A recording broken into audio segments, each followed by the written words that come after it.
Final half hour, Overdrive continues, powered by FanDuel, bringing you everything from the opening line of the final score. Brian Hayes, Michael DeStefano in a beautiful green jacket, courtesy of Augusta National. Yes. It's a beautiful-looking jacket house, brother, and you revealed to the world the ultimate champions dinner, and you had a power rankings of the three greatest of all time, Jordan Spieth, Adam Scott, Yep. Hideki Matsuyama, which I appreciate because you've got an American, an Australian, and a Japanese player. Yeah. So really a lot of different options. A lot of different cultures. And Yes. and I got to tell like the Matsuyama, like that to me, hands down. The second I saw Wagyu on the menu, my mouth starts watering. Immediately skyrockets up the list for you. 100%. Okay. And I think Scott's also had a Wagyu steak on it as well, which is why that was very high for me. As it should And I be. knew when I put mine together, we were going to have a nice Wagyu ribeye. Yeah, I can't say I've ever had one in my life, and I guess Gotta try it. I'm not Gotta living. try it, Yeah, it's Brian. something that it's mandatory, and a lot of people have been sending in suggestions of great restaurants throughout the city that may have it on their menu, and I will have to look into that because I have to live like that. Yeah, well, if any steakhouse have want to. invite us out, We'll for a be meal, there. We'll be there. Be there. Absolutely. We'll be there with a full review. I mean, we're basically a walking, talking Yelp review. Right? Like we'll just step in and we will immediately either blow up your spot or, I guess it could go the opposite way, but I think there's a lot of confident chefs in the city, right? As there should be. So maybe we'll look into that. We got a Leaf game tonight. The Raptors are, it's coming down the home stretch. The NBA playoffs starting real soon, and Stanley Cup playoffs. We got the Masters starting in a couple of days. We're gonna have our picks tomorrow. The O-Dog will be back in here. Noodles will be in here running the whole show. It's always a fun one the day before the Masters. But it's interesting. Joseph Wall is going tonight, and Craig Berube's explanation for that was that Stolarz has already played his former team 3 times this year. Yeah. And he wants to flip it around a little bit. And we had Johnny on last hour, and MJ kind of looked at it like Tampa's the game that really matters in terms of pursuing the top seed. Yes. Because Florida's kind of gone, Ottawa's gone. It's either Toronto or Tampa that are going to finish 1-2. That's what's coming. And if you keep Stolarz, who is the presumptive number 1 at this point and likely game 1 starter for the more important game, it's probably showing your hand a little bit. I think so. And honestly, I think Stolarz has earned it. Like, you look at he's 5-0 his last 5 starts with like a 9.44 save percentage. He's been so good all year, He's man. been great. Yeah, he's been so good. There's that tiny little blip, I think, in like, it was in early March maybe, but since then, he's turned it around. He's been excellent. And a couple quality wins too, like that win against who'd they win? LA. On the trip there. That was a big win. Big win for them. I think that was a statement win. Then last week against Florida. Yep. Big win. Yep. And I think he started against Colorado at home when they won that game as well. Mm-hmm. So, there's been some signature wins for them. The Colorado game, the LA game, the Florida game. Like those are legit teams, especially LA at crypto.com. Like they never lose in that building. Yeah. And the Leafs have had that going for them recently. I mean, I think they're starting to peak at the right time, and they're 8-1-1 in the last 10. And this is a trip where you go down there and get 3 or 4 points in the next 2 nights, you're home free, man. Absolutely. You've won the division for the first time in a long time. Well, that's another one of those things where is this year different, right? We keep asking ourselves, like, why is this year different, right? Craig Berube, that's a big one. You've got good goaltending. They brought in a Chris Tanev. You bring in a Brandon Carlo, completely reshapes the back end. There's a little bit of depth now within this lineup, but something they also have not done is win the division. They won the Canadian division that year, short season, didn't play, it has an asterisk on it. Absolutely. For the whole league, that's for sure different. But prior to that, their last one was 99? Yeah. Prior to that, and then before that, 1963. Yeah, like they never win the division. Never, and I think it might be a big deal for them to win the division. The problem is, and this is going to be the most leafiest thing ever, is they can win the division and then get rewarded with the Florida Panthers. Yeah, that is very possible because Ottawa's got Columbus tonight. Ottawa's got a pretty soft schedule coming home. Very soft. They're playing well, and they're getting great goaltending right now. 4th easiest schedule down the stretch. Yeah, it's shocking to me there's 3 teams with an easier schedule than them when you consider who they're playing. So I think Ottawa's going to rack up points here. Like Ottawa, I think is going to get 3 or 4 more wins at least. Yeah, and Ottawa's got Columbus, Montreal, Philly, Chicago, and then they got Carolina in the last game. Okay, but Carolina probably is home free in the 2 seed there, At that point. and they're not playing for anything. Probably. Doesn't mean they won't feel the team and go out there and put forth an effort, but it will be a completely meaningless game. Now, there's a chance that will apply with Ottawa as well. They could get to that final game and know who they're playing, where they're playing, when they're playing, and it's irrelevant too.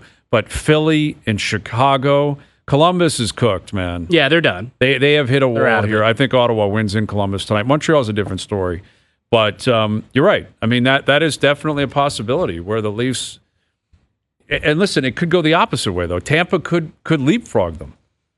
And Tampa could play themselves into a situation where they get Florida in the first round. Yeah. So that's why it's completely unpredictable at this point. And you got to play the games. And if I'm the Maple Leafs, go out there and try to win every single night. Absolutely. And wherever the chips fall, that's where they're going to fall. And try to remain healthy, try to peak at the right time. But I like the way they're playing. I like where they're at. I like where they're heading. I think the East is wide open. I don't see a powerhouse team. There's some teams that scare you. Tampa scares you. Florida scares you. But I think this is an opportunity for the Leafs, and this is probably the last opportunity. Stop me if you've heard me say that before, for them to finally prove, okay, all of these were learning lessons, and we're going to apply these lessons this spring. And we're about 2 weeks away from class starting. How much would that chat Keith's ass to see those lessons finally get applied, the Erie League? Lessons finally applied, and Sheldon's down in New Jersey. Although Sheldon's going to the playoffs too. Oh, yeah. So it could be worse for Sheldon year. Keefe. Here's our TSN hockey insider, Chris Johnston. How you doing, CJ? I'm doing good. I heard Al's brother's wearing the Masters jacket. Yes, Yeah, sir. and it's authentic. I don't know where he stole that from or where he got it from, but you got to see this thing. It is so beautiful, CJ. And It came signed. I don't know. It was a blank note. Yeah. Came signed, delivered to me, and it had EW on it. I don't know what that means. Okay. But EW. I love that. Yeah. And I love where you're heading with this. So, yeah, it's a beautiful look, CJ. If you haven't seen it live, you got to find it, man. You got to find it. I'll definitely be looking up the Eldrick Woods jacket that he's rocking. I like it. I didn't know you knew his name was Eldrick. Old friend. Old friend. You and Eldrick are boys from back in the boys. day. You guys run hot Yes, at sir. Perkins Diners back in the day. Okay. I have been a Tiger fan for about 30 years. When I was a teenager golfing at my golf course as a kid, I won some money with the members betting on him winning the U.S. Amateur. So he's had me since about 96 or whatever that was. That's a beautiful thing, man. It sucks that he's not down there this year, and I don't know if we're ever going to see him play the Masters again. You find it's honestly. hurting the buzz? Like, I feel like, because there's a lot going on in sports, and it feels like this week, the Masters week, maybe It is little different less when he's buzzy. not there. It's definitely different when he's not there. How do you feel about that, CJ? Yeah, I think unfortunately there's some truth to that. I mean, look, I'm a pretty big fan. Like I'm watching even the non-major events. If I'm around on a weekend, I'm always checking in the Valero Texas Open, the Houston tournament. So I mean, I would say I'm a PGA regular, but I do think that you lose just a bit of the casual viewer when he's not there. And as much as people used to say they hated that they show every shot, even when he wasn't in the tournament, I just think he was a natural focal point. And you know, there's still some stars. I mean, look, Rory's having a great year, and I think it'd be a pretty cool story if he found a way to be in the mix on Sunday. There's other good players, but no one's captured the imagination the way Tiger has, and with good reason. So, it's still a great sport. I bet by Sunday, even people that aren't watching normally will be tuned in, but it's not quite the same. No, absolutely. I mean, he's still a needle mover when he's not playing. Like the Golf Channel, they were doing it last night live at the Masters. They had Butch Harmon breaking down video of him swinging as a teenager. Like it's the first night of the show. Still using him as the needle mover. Live from the Masters, here's Butch Harmon looking at a video of Tiger when he's 16. 30 years Like it has ago. no relevance to anything that's happening. And yet, night one of Live From, they're like, we got to get this Tiger video in. This will move the needle. Tiger's basically Champions Tour now, even if he is healthy. So, I mean, it's time marches on, fellas. It sure does. Let's, I guess, begin with the big news in the NHL today. That would be Ivan Demidov making his way to North America, and he's left the KHL, and the Montreal Canadiens have signed him to an entry-level deal. What is the timeline? What should be the expectations here? Because Habs fans are bursting with excitement, as I'm sure you're aware of, CJ. Like, when does he arrive? When could he play? And what is the plan here from a Habs perspective when it comes to Demidov? Well, believe it or not, there's still a little bit of mystery about when exactly he's arriving. And so I think that the Canadians, just in talking the next couple of days, want to be careful just about, making sure they get him out of Russia, get him to North America, obviously, introduce him to the team environment, get him in practice. And so, not entirely clear when you could see him play, but I think it's fair to say that they didn't sign him now just to, have him watch games and be an extra at practice. And so, once there's a reasonable amount of time, I think they'll introduce him slowly and basically get a gauge for where he's at. I mean, you've heard a lot of comparisons to some of the other great Russians of this generation, the Kaprizovs, maybe Michkov. Some people think he could be even better than those guys at the same age.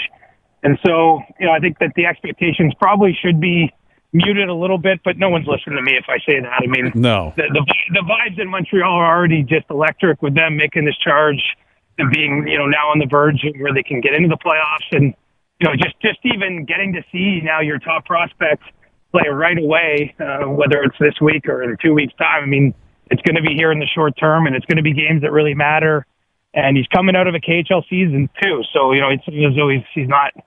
It's not quite the same, maybe as even an NCAA player like Ryan Leonard who jumped into the Capitals lineup. I mean, this is a guy who's been playing pro and played playoff games, in Russia until his team was beat out recently. So, I think that he'll be treated to quite a Montreal welcome here when he gets there, and this is a pretty exciting time to be around the Canadiens.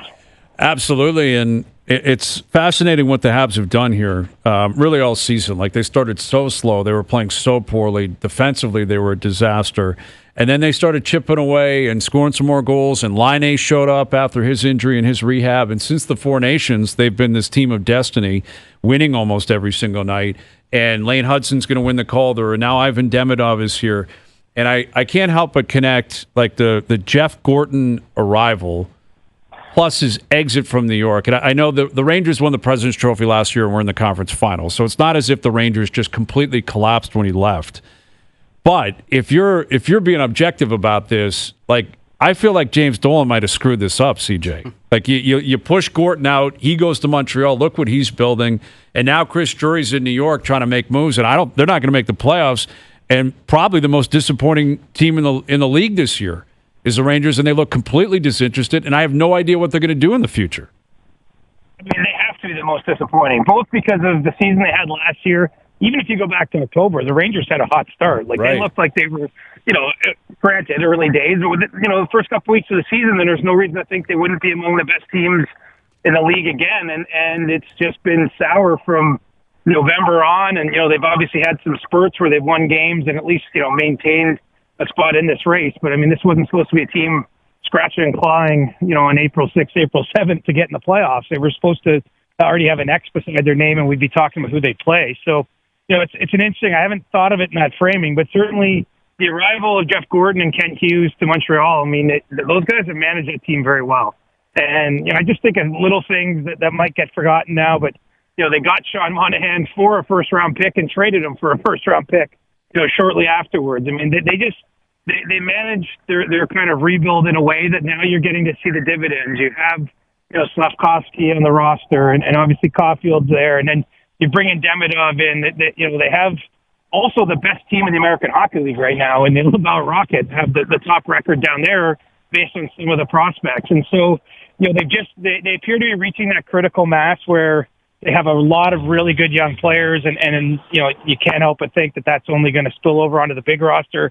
I think they'll be a player. I mean, this isn't a great free agent year, but I could see them being a player for, basically some kind of top free agent if anyone comes available, or if maybe a impact centerman is on the market for a trade. I mean, I think that this could be a summer you see a Canadians make that kind of move because, not only are they making the playoffs this year, I just think they're going to be better wherever they are now. They're going to be better next season and for the foreseeable future just because of the age of the players they're introducing to the roster. CJ, you got any updates for us when it comes to the two Maple Leafs players? I know they're not playing this weekend in McCabe and Kampf, but could this be a situation where we don't see them again until the playoffs, possibly? And could that be a way for them to maneuver around this cap situation they're in? Well, I mean, there's no real cap benefit, so I don't think that's what's at play here as much as really just, being extra careful. I mean, I'd say especially, with McCabe, who's really emerged as an important shutdown defender for them. I think that they're going to want to just no reason to rush anything as much as, they're trying to get as many points in the bank as they can and win the division and all those things. I mean, having Jake McCabe ready to play, come April 20th is what's most important for the Leafs. So, I don't have any reason to think it'll necessarily go all the way to the playoffs, but they'll just take it day by day and see where those guys are at. I mean, with Camp, maybe it's a little different sort of calculation because they do have, other options at forward, and they've been scratching players, including him, recently.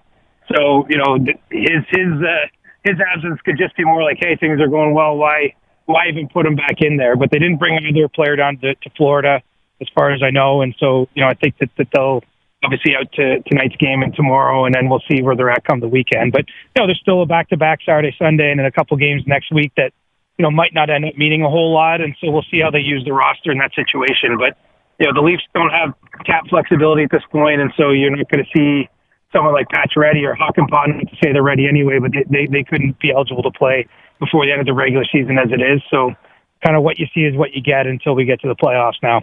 With Chris Johnston, our TSN Hockey Insider. So let's play level of concern here.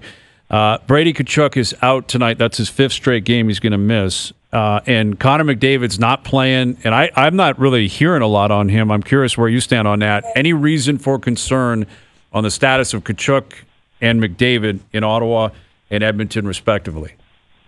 No, I think McDavid, the expectation is he'll be back later this week. So, I think that he's basically on the verge of his return unless, something changes. But my understanding has been that he would be back for this last stretch of games after they finish up their road trip. So I don't think that there's much to be worried about there. I mean, the Tkachuk one starts to become a bit more of an eyebrow raiser, only because it was meant to be a one-game since last week. It went to 2.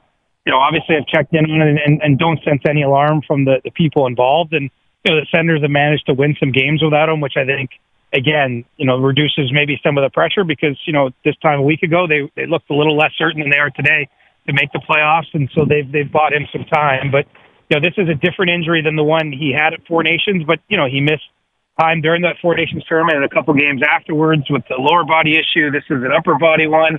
Obviously they're trying to get him the rest they can before the playoffs. And so, I think it's one of these things. Both the guys will be in the lineup from game 1 of the playoffs. I would put a lot of stake in that. But I guess the question is, how healthy will they be when they are? And the hope, of course, is they're as close to 100% as possible because, those are captains of their teams, but also key performers for both Edmonton and Ottawa. Absolutely. All right, CJ, enjoy the games tonight. Enjoy the Masters. Do you have a pick for us on the way out? Yeah, I'm going with Rory. I'm a front runner. He's played great this year, and I picked him up in my pool, so I'm hoping he completes a career Grand Slam this weekend. All right, buddy. Enjoy it. We'll do it again soon. All right, guys. Chris Johnston. Yeah, the thing is with McIlroy at this place, like he's missed the cut 2 of the last 4 years. And, he's had the runner-up. He's had top 5s, top 10s. It just, he's playing something like his 16th or 17th Masters. Like, he's been there forever. Yeah. And he had that lead in 2011. That was 14 years ago. But I want to see it so desperately. I want to believe. And he's on form, and he's playing well, and he just won at the Players, and he won at Pebble Beach. And well, that's the best story out there right now. By right? far like, now the that best Tiger's story. out of the way, Yes. It's like, okay, now it's all Rory at this point. Absolutely. And he's such a great player. It just, this course, he just hasn't been able to do it. He doesn't hit enough greens. He doesn't get up and down very clean. And then it gets into his head. He gets off to a bad start. And he's just haywire from there.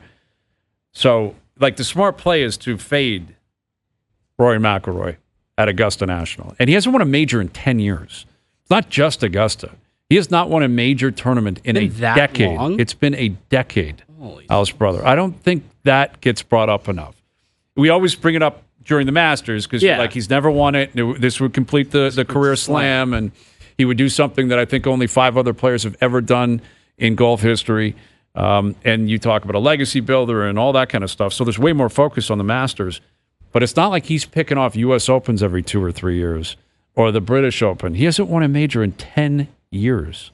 Long time. A long, long time. And he's not a young guy, man. Yeah. That's it. Like, this kind of feels like your last opportunity. You've got to take advantage. Scheffler has been banged up this year, not playing as well as he can. Schauffele, the same thing. Koepka didn't have a great season last year. Bit of an open field this year. Yeah, I think it's more wide open than people are giving it credit for. But again, I think that's why a lot of people are pulling for Rory, because it does seem like that opportunity is in front of him. Or last year, Scheffler was it was almost like a formality. The way he had been playing leading up to the tournament, like he's going to win. He wins every tournament. Yeah, like he didn't lose leading up to it, and he had already won at Augusta. You knew he was primed for the course. You knew he knew the course and loved the course, and it just felt like a formality he was going to win it. It's very difficult to go back-to-back. We've only seen it 3 times ever. This would be his 3rd win in 4 years. That's only happened once. Nicklaus back in the 60s and 70s, so that feels unlikely. It's right there for McIlroy. You just got to take advantage of it, but maybe Corey Connor steps in. Connor's been great recently. Your boy, good Canadian boy. Anyway, we got Leafs Panthers tonight, Habs Detroit tonight, Ottawa Columbus. A lot of good games in the NHL. Yeah, I mean, busy Tuesday slate, right? We got 10 games tonight, and like we're getting so close to go time. Like it is so close to the Stanley Cup playoffs. And tonight, Vegas, Colorado tonight too. Yeah, it's a great game. It's gonna be a great game. Tomorrow you got Luka back in Dallas. Oh. The Lakers back in Dallas, and like Dallas is holding on to be a part of the play-in here. Well, who has more to play for in that game? Because AD's back now, right? Yeah, I think Luka or AD? I think it's the Mavs. I think it's Davis. I think it's Nico Harrison, their GM. I think it's the owner. Like because it feels like Luka steps in there and jacks 50 shots tomorrow night, right? Like he is going to be a shooting machine tomorrow, and he's going to have a chip on his shoulder, but that may not break his way. It may be overwhelming for him to return to Dallas. Like this was a shock to the system. It was a heartbreaking moment for him. He's still probably trying to really, I guess, recover from it or figure out exactly what happened, and he may not do that for years. Man, he may never quite get over the shock of being traded from the Mavericks. I'm not sure I'm over the shock of him being traded to the Lakers. Like that, when that happened, again, we talked about earlier, like when Malone got fired today. It's like, is this real? Is this a real tweet? Like, felt the same way. That was the when Shams craziest tweeted trade. that and he even said, "No, this is not a fake tweet. This is happening." Luka to the Lakers. Yeah, that we should do the time sheet, the hot tub time machine thing we were going to do in the past, where you can go back and ask the question, like, what would have been crazier to wrap your head around? Let's say 2 years ago, Luka being traded by the Mavs, or Vladdy Guerrero Jr. signing a $500 million contract with the Blue Jays. Yeah, because he was coming off a bit of a down year too, right? 2 years ago, wasn't that great? Yeah. No one was making $500 million. Ohtani hadn't hit that number. Like Mike Trout signed for $460 or whatever, and he was Mike Trout. Probably Vladdy, it might have been Vladdy. Vladdy. How crazy is that? Like that's Vladdy. Both are a reality. It might have been Vladdy 2 years ago. Yeah, just because the NBA is so crazy and wacky, it's like anything could happen in the NBA. Exactly. Baseball a little more reserved. Like I would phrase it more as I could see it because Luka demanded out. Right? Like and it might happen because Luka demands out. And LeBron gets his way all the time. Exactly. And LeBron somehow always gets his way. Al's brother, great seeing you. Thank Fred you, Ridley Jr. Fred Ridley Jr. rocking the Champions green jacket. We love it. Al's brother and his Champions dinner can be found all over the place online. I posted a beautiful picture on Instagram, retweeted or regrammed by Doogie and our TSN staff here. Nice. It's a beautiful, beautiful thing. It's great seeing you. Thanks to everyone behind the scenes. Leafs Panthers up next. We're out of here. Enjoy your evenings. Enjoy the games tonight. We're back tomorrow at 4 p.m. We'll chat then.